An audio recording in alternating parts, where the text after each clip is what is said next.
Hello, everyone, and welcome to Battle of the Beast All Generation episode number 69. Nice. I'm Adam, and today we got two more beasts fighting out for our spot in round two.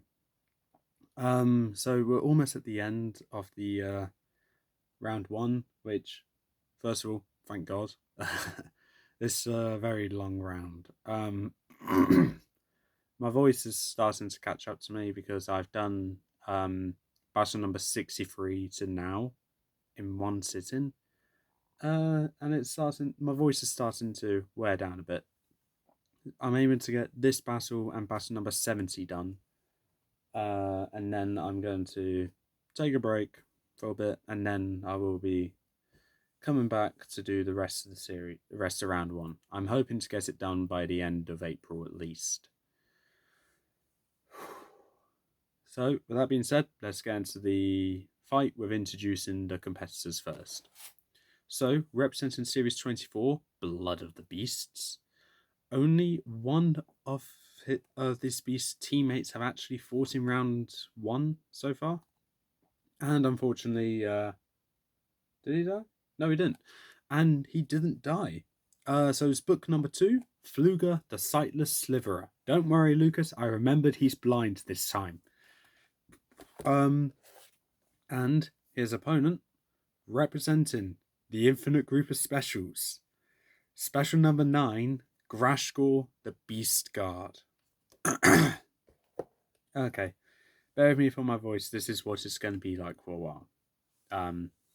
So with this battlefield, because Fluger is a water beast, unfortunately, it needs to be a water-related battlefield. Because Grashkor is not a water beast, we know where we're going. We're going to the clock arena, boys. Come on, we're going to the clock arena. So we're going to get to the stats now. Fluger is able to breathe underwater. Natural weaponry with sharp tentacles, sharp scythe-like thingies, and tail used to grab and lash at prey, and enhanced durability. Weaknesses is blindness, sunlight weakness, and durability limits. So, unfortunately, yeah, the clock arena will be at night.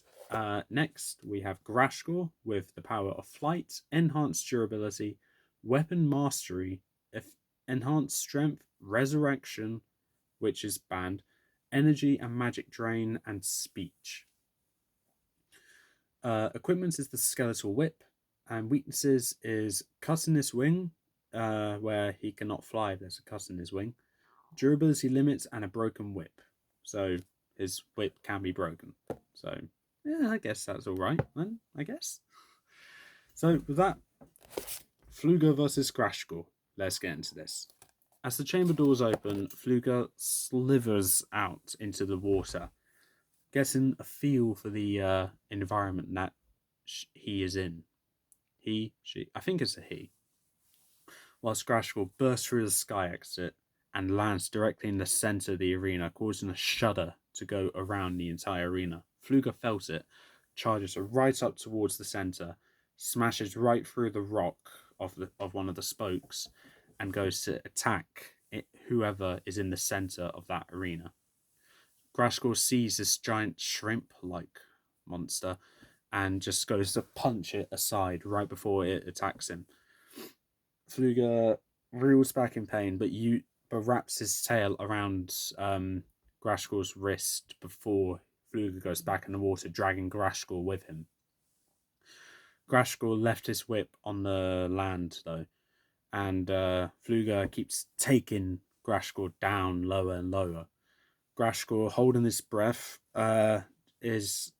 broke apart his wrist free by breaking Fluger's tail. Fluger screeches in pain and goes to attack whatever is there. Grashkor is greeted by a barrage of sharp tentacles and scythe-like appendages, where he's defending himself as much as he can. He's getting tears in his wings, but he's just punching as hard as he can, breaking at any scythe-like appendage or tentacle that comes in his way. And eventually Grashkor is able to break himself free.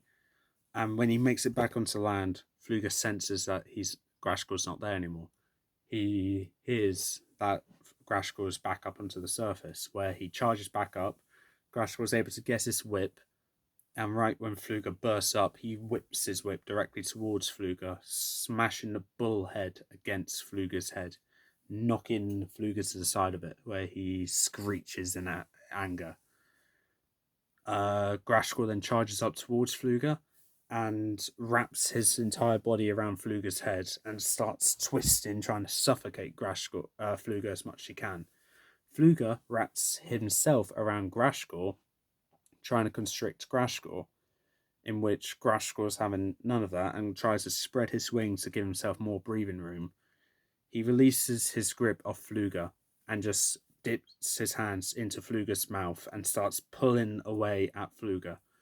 Fluger is screeching in pain, but is not relenting on trying to pull Grashkor apart.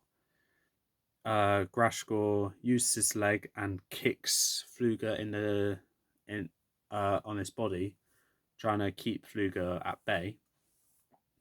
In which Grashkor is able to keep pulling Fluger's mouth open and just starts tearing his jaw open. Fluger then releases his grip off Grashkor and tries to get away, but Grashkor's not having it. He gets his whip and wraps it around Fluger, pulling him back. Fluger, this time trying to get away, but having trouble to, is now at the mercy of Grashkor, as Grashkor pins Fluger's body down, puts his hands on both sides of his head, and just twists his head completely, snapping his neck completely. Fluger's body slumps down, and Grashkor makes his way back to his chamber, limping, drenched in water. I'm out of breath for that fight. So Grashkor's won, Fluger's lost. If you think Fluger should have won, please leave in the comments below. I think that, however, my word is final and Grashkor's moving on to round 2.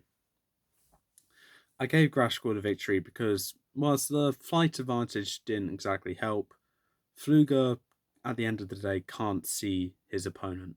And if he can't see his opponent, he's just going to be attacking at thin air.